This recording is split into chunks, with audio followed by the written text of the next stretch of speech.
Je vous salue chers amis. Vous êtes bien sur SKB Vision, je suis ravi de vous retrouver pour une autre aventure. N'oubliez pas de vous abonner à ma chaîne, l'aimer, la partager et activer la cloche de notification pour ne rien manquer des vidéos à venir. Je suis Yaossi Joe pour vous servir. Aujourd'hui, je vous présente Cogito 3. Que faire pour être à l'image du Seigneur Jésus-Christ?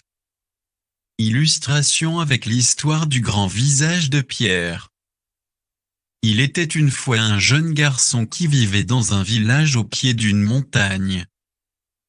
Au sommet de cette même montagne se tenait une pierre qui ressemblait à un visage humain tourné gravement et solennellement vers les habitants du village.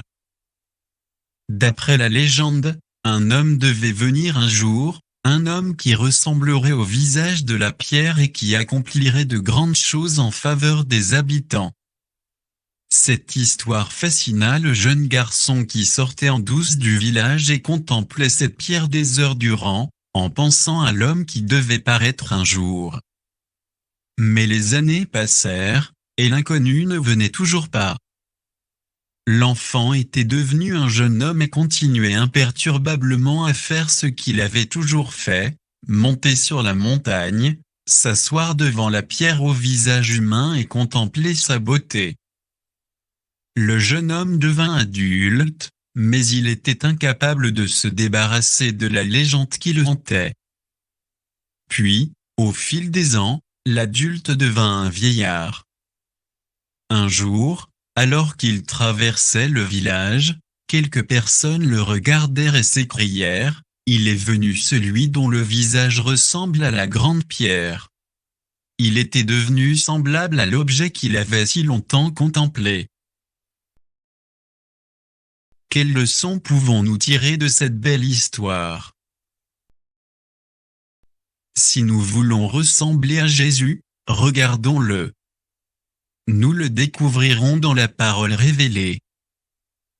Lisons donc la Bible et méditons-la. Prenons le temps de fixer nos regards sur lui. En contemplant le Seigneur, nous deviendrons saints.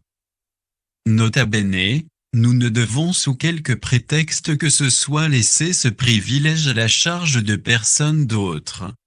Un cantique dit « Prends le temps de te sanctifier ». Parle souvent à ton Seigneur. C'est lui l'unique pierre angulaire de l'édifice dont nous sommes les pierres vivantes. Qu'en penses-tu?